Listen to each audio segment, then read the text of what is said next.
Andy, our national nightmare is over. It has finally been revealed. Kate Middleton, the Princess of Wales, she's alive, Andy, She's live and with us. and she's with us. Unfortunately, she's been absent since, I guess, right before Christmas. The conspiracy theorists were out there in full force. Where is Kate? Where's Kate? What did William do to her?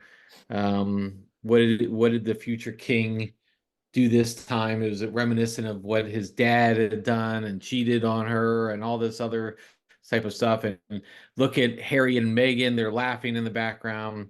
Well, it turns out, Andy, Kate had a very good reason to be quiet. And that was she was battling with cancer, Andy. She Yeah. announced that she had cancer. Didn't get into a whole lot of specifics, and rightfully so. It's not anybody else's business. It's a shame it had to come to this, Andy, but I felt, and look, that didn't quell the conspiracy theorists because when Kaden made the announcement, she was by herself, and of course it was they're analyzing every video of her to see if she had worn the same things before. Was it AI generated? Yeah. And where was William in this whole announcement? But Andy, how do you feel knowing that Kate Middleton had to come out and reveal this very private matter to everybody just to quell the conspiracy theorists? Yeah. Well, I mean, one, I'm sorry she has to deal with it. It's not an easy thing I think, for anyone, let alone, a younger mother, in the public eye. It's unfortunate. But I mean, realistically, Dave, when you're when you're English royalty, you're kind of in the public spotlight and your life is not completely your own, right? I mean, you're living on the public's dime. I mean, in reality, serve no purpose except to be the royalty of for the United Kingdom. You kind of have a different level of openness you have to have while the family stays very private in a lot of respects. Like this is a big thing, and I think it's hard to keep it secret. It's unfortunate she couldn't sort of reveal maybe the way she wanted to, in the manner and timing she wanted to, which you'd want to extend to anybody. But at the same time, you probably need to be a little bit more forthright and get ahead of the story because you know it's coming. Like at some point, you're going to have to deal with it, and you're so in the public eye. Probably best to deal with it, the way you want on your schedule sooner rather than later. While some people have had a chance to really manage it very privately, and you look back to Chadwick Boseman, the world was shocked when he tragically was taken away. The young Black Panther actor who was hugely popular. He kept it very private, but he wasn't English royalty, right? So it's unfortunate that it had to come out the way that it did, but she had to address it because there's chaos, in the English tabloids and speculation, and that doesn't do anybody any good.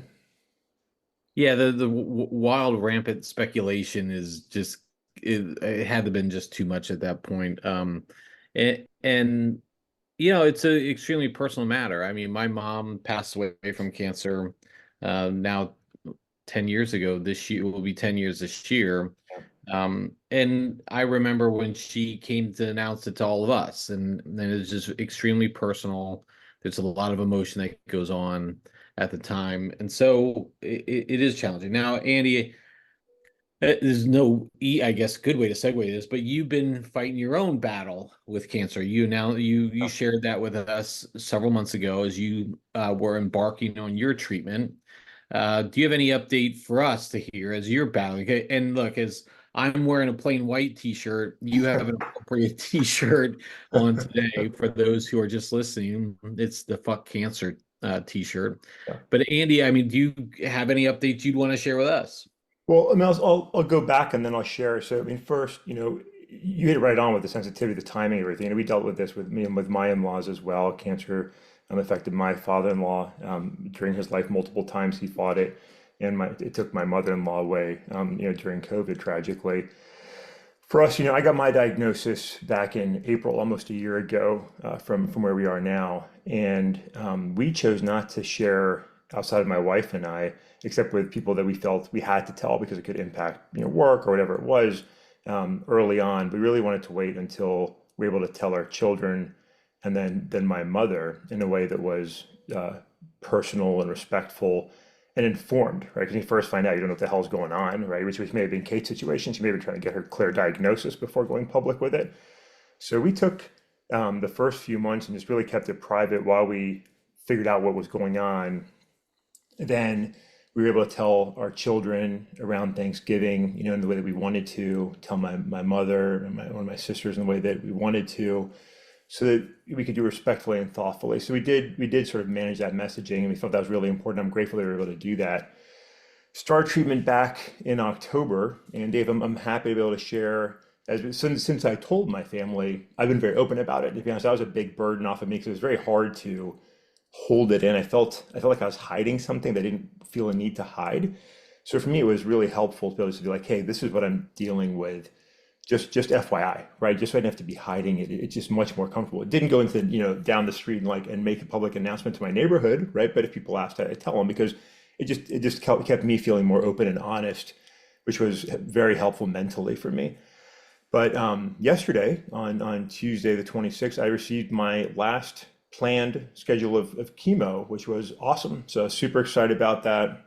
I had 2 days this week, Monday after our podcast and yesterday. And if all goes well here, I'll get tested next month, and things will come out clear. I'm probably going to some kind of maintenance schedule from there, which I think all cancer survivors have to do, just to make sure everything stays where it should be. But I'm really excited to celebrate the completion of chemo.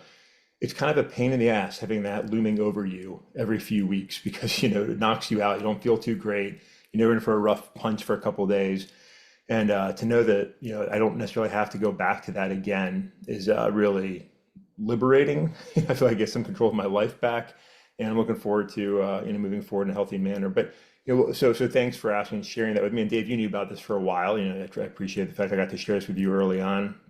And a lot of things that helped me, I think, were support networks, right? Whether that was things like encouragement through, we both celebrated, Arnold's newsletter and the community that he's built in the village there.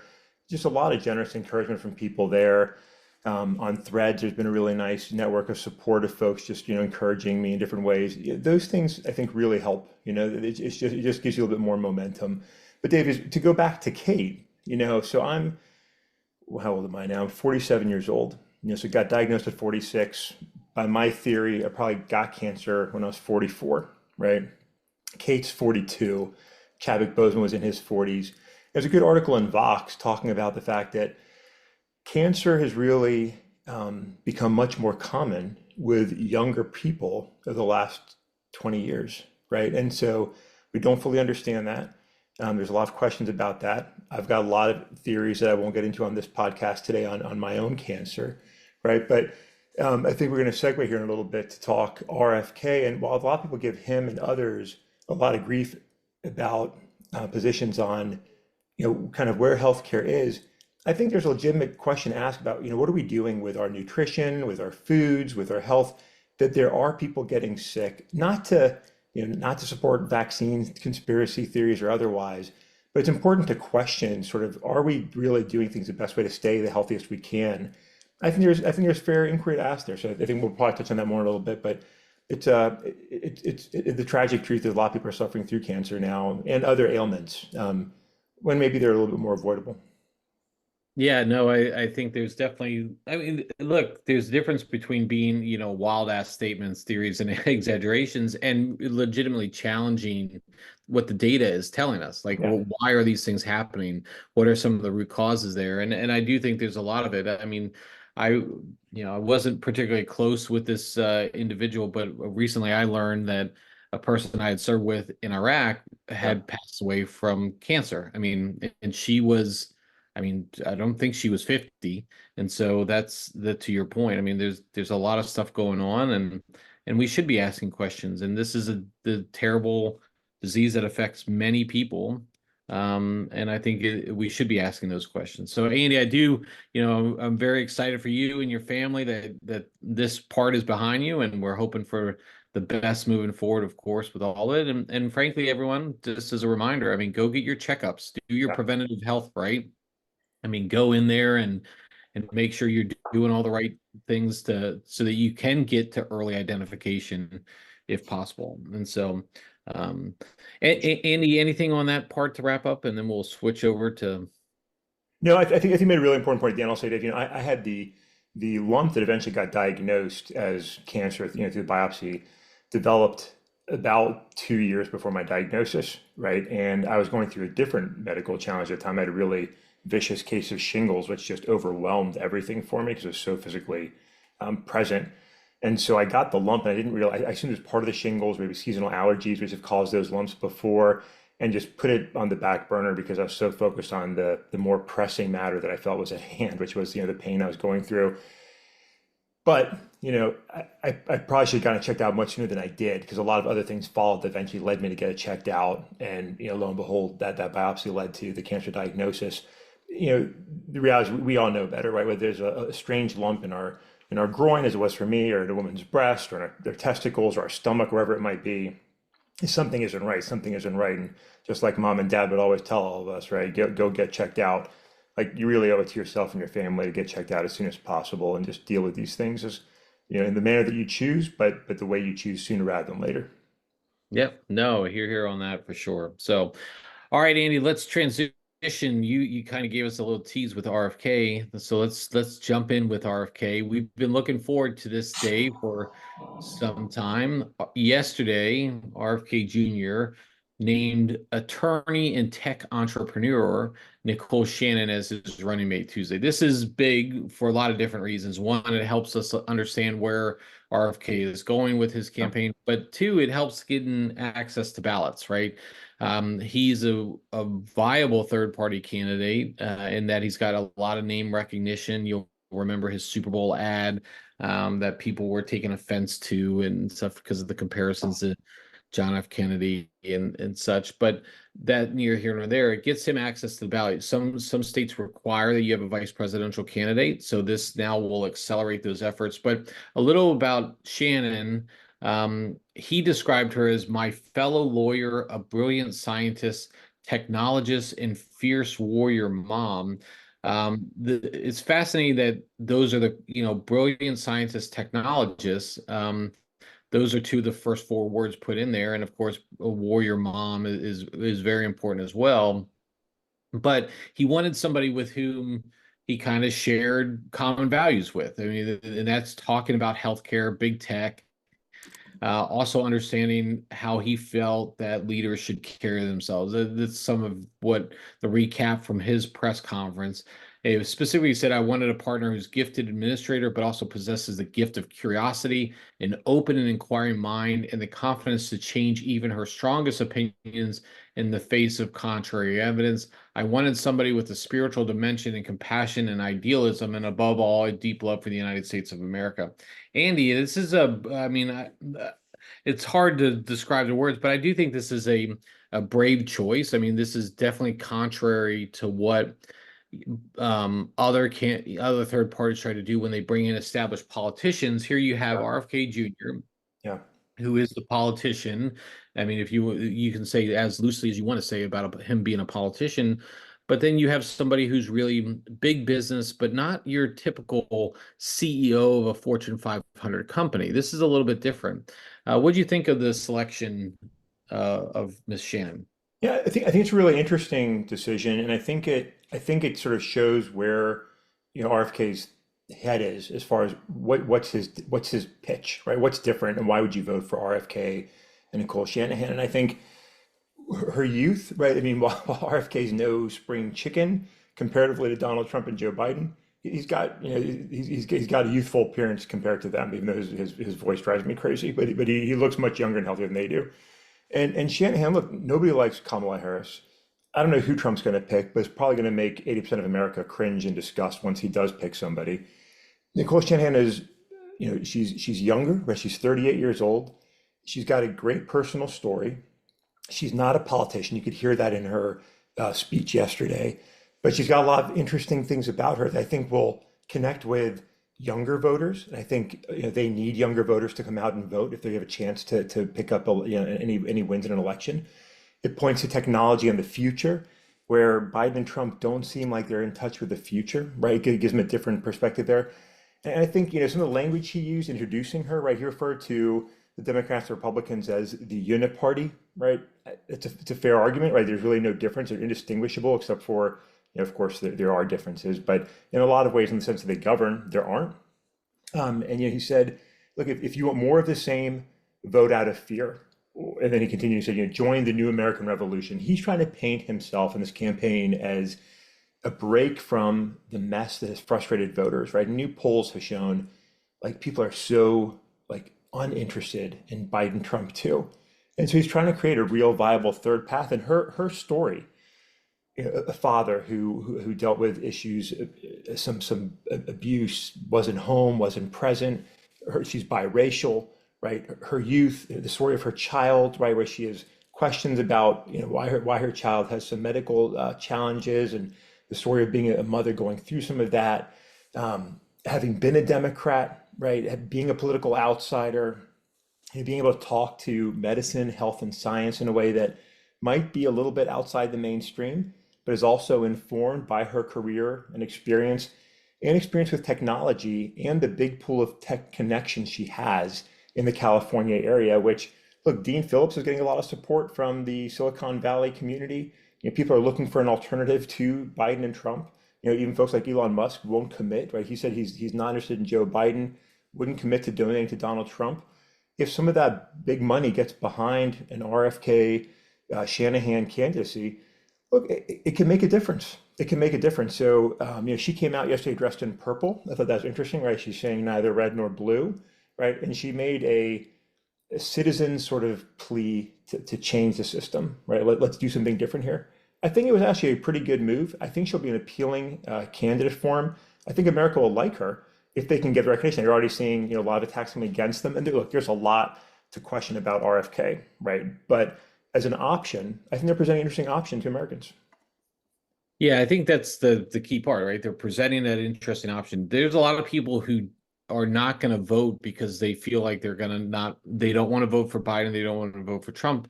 Maybe this provides some additional thing. I look, the attack dogs are already starting to come after these two, right? I mean, because the Democrats are naturally fearful that any vote for Kennedy and Shanahan is a vote for Trump because they feel it's going to take away from Biden. Look, I mean, Biden should focus on what he needs to do to get elected instead of, this third party stigma. Look, it'll work one way or the other. Neither of these candidates are strong enough necessarily to just overwhelm one another. I think it's going to come down to what viable options are out there for other people. And it'll be so this will bear out over the next several weeks. Kennedy's, like I said, they're working on getting on the ballot on a lot of fronts. So that'll be a challenge. There's already some shenanigans going on in Nevada where they're saying, well, when you submitted it, you didn't have the vice presidential candidate there. Democrats are already filing motions against Kennedy and how he's using his super PACs. I mean, this is all these things they do where they want third parties, but then when they do come in, it's going to impact them directly, or they feel like it's going to impact them directly.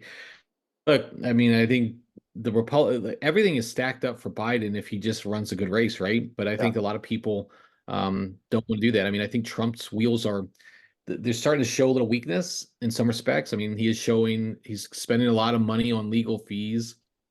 The more he speaks in public, the more people are starting to see his age show up and see some of the things that some of his comments are coming down. And he is doubling down on the whole J6 thing. And so that's going to turn a lot of people off, even though as it, really strengthens his base. So a lot of stuff still to play out here, but a really strong move by Kennedy. Interesting move for sure. And it'll be, of course, dissected over the next several weeks and months as we come. And any more thoughts on the vice presidential candidate, Andy, or anything on politics? Well, I'll say on politics, big picture, I think that's part of Kennedy's pitch is exactly what you touched here, right? He's saying, look, if you're going to vote based on fear, right, then keep voting Republican and Democrat. And that's been sort of the independent third party argument for years and years, right? If you keep voting on fear, you're going to keep getting what you get. And I'll come back to just a couple of comments in the survey. But I think the move, like I said, the vice president, I think is a good choice. I think we should see it play out. And hey, look, if they can get in the debates, right, she's going to look like a stark contrast to the other vice presidential candidates, younger, totally different background, totally different story. As will RFK. I think it's a good move on his part. Even though for all the fun I would have had with Jesse the Body Ventura, ideally in a feathered boa, I think it's a good move for them. But just back to a couple quick points here, Dave. I mean, a recent survey, I'll have to pull up who it was, a YouGov Yahoo survey. Look, this is how Americans described the the Biden-Trump campaign. 40% said that they felt dread at the idea of those two. 29% chose exhaustion. 21% said depression. Only 8% chose delight. America does not want Biden and Trump as their options, right? So that creates an opportunity for a viable third party. Now, look, we still have potentially a libertarian candidate that will be on the ballot in all 50 states. That could be Kennedy, although he's definitely not a libertarian. We still potentially have the no labels movement. We're in for a very interesting 2024, no matter how you cut it. And I think it's a good thing for America to experience this. So there's questions to ask with Kennedy, like some of his constant anti-Semitism. People want to sort of dig into that more, like what did he really mean with some of his COVID remarks? I don't know if they're necessarily anti-Semitic. They were maybe ignorant and stupid to say. But there's questions to ask there. His position on Russia, I think, in Europe in general, I think there's a lot to learn about him as a candidate, and we'll see that. And he'll show who he is, and people can make decisions based on that in the months ahead. But the fact that there is a viable third choice coming together, I think is good for America, right? Whether he's a good candidate or not, I think it's good for America, and I applaud him for choosing Ms. Shanahan. I think it's actually a pretty good move. Yeah, it will be. What I'll be interested to see from the results of this election, however it plays out, and it's likely to be one of our two main parties, right? Is will the experience of running a third party campaign like RFK is doing it, and again, if there are if there's a fourth or fifth party coming in and they have even a moderate level of success, will that embolden these groups moving forward to say, if we just started earlier, we could have Yeah. been here?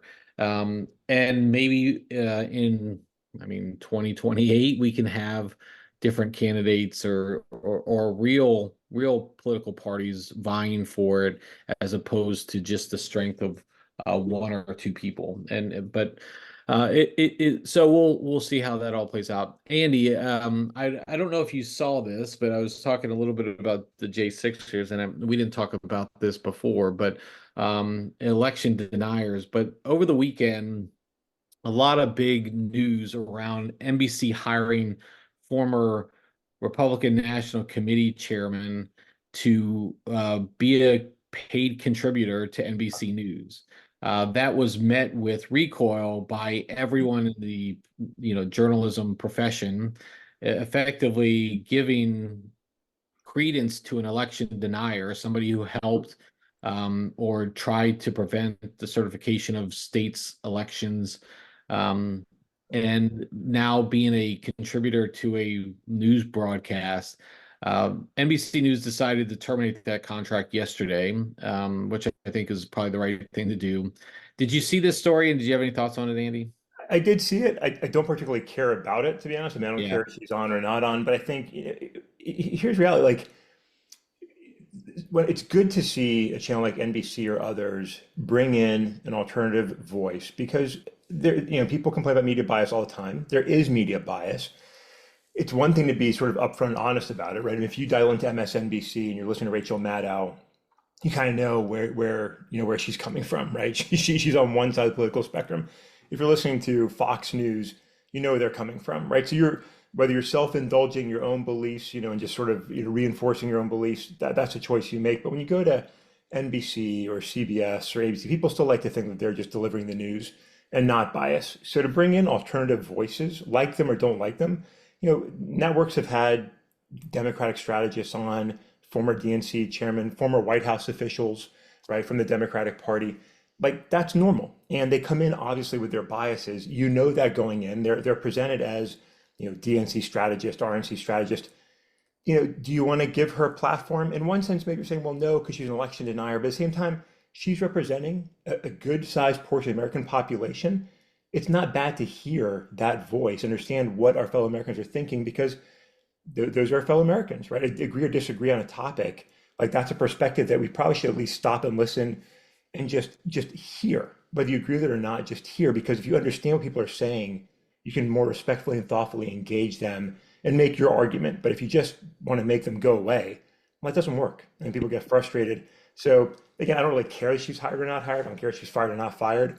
But the fact that people just went nuts because of the hiring, it's like, hey, you need to have different perspectives, even if you don't agree with them, to be informed of what our country looks like and sounds like today, right? That means different political opinions. It means different ethnic positions. It means different, genders. I mean, we've got to understand a representative America to be able to engage our fellow citizens, understand who we are as a nation. If we just shut those voices out, go on a whole topic of cancel culture another time, right? That doesn't help anybody. That doesn't help anybody. So, don't really care, but I think there's maybe you could have thought through a little bit better.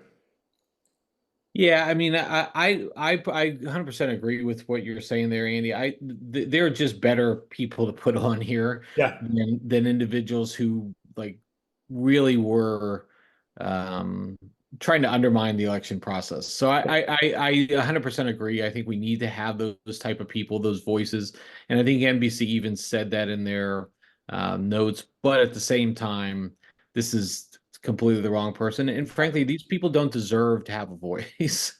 I say that jokingly, of course. Andy, everybody, we have right to free speech here. You can believe what you want here, but like let's not give them any credible platform to stand on. But that's just my personal bias, Andy. Maybe When you, so. when you give them that platform, you also the same platform to tear down the nonsensical arguments, right? So if someone's Right. get on stage and say the election was stolen, I mean, you can have three other panelists or whomever just clearly point the fact that that's been documentedly proven as untrue, right? And so when people want to say stupid things in public, right, like the facts can overwhelm that noise. So again, I don't disagree with you. Like Mace wasn't the right person, but if people want to come with their wild ass statements, there's an exaggeration, they want to bring that into the national spotlight. You can counter those arguments with facts and reason. That's also a good thing. That's also a good thing. Can you, But Andy? Can you counter them with facts? well, you might not convince anybody, right? Donald Okay. Trump, true believers. Donald Trump, who's comparing himself to the Christ during this Passion Week, unbelievably, disgustingly, right? I don't think you're going to convince anybody of anything, but you can still make the point, that what you're saying is absolute bullshit, and that's not a bad thing to call out on national television either. He's pimping Bibles now, Andy. Pimping So the Lee Greenwood Bible, Dave. I don't know how his hands didn't catch on fire, even holding the Bible, to be honest with you. But like what he's taken to another level this week, like his statements, comparing his trials and tribulations this week to the Passion Week, like that's bold, old. even for that guy. I mean, man, like I mean, really, like fuck that guy. I Yeah. mean, really, like fuck that Not guy. not fuck cancer. Fuck that guy. I Fuck think that that guy. that's what the shirt we need. So, all right, Andy. I mean, we kind of we had a bunch of things to get into today. I don't know if we fully got into all of those things, but we hit some key points there. We wanted to talk RFK, of course, and of course get your update as well. And it's always good to know that the Princess of Wales, my celebrity crush, is going through right now. So Yeah, well, thanks for giving me a chance to share on my end, Dave. I am excited to share that news. I am excited to be at this point. Sorry for Kate and her families to go through this, but hey, that's we have a lot of questions to ask, on why people are getting sick. I think it's good that it's giving us a chance to look at some of that. So good topics all around, Dave. Good Wednesday X. good Wednesday X. And so Andy we'll shelve the topics we also had to cover and we'll go to those on Friday. We'll roll those over. We should probably talk some music too. We haven't talked music in a while. So Yeah. anyways, Andy, with that, I will catch up with you next time.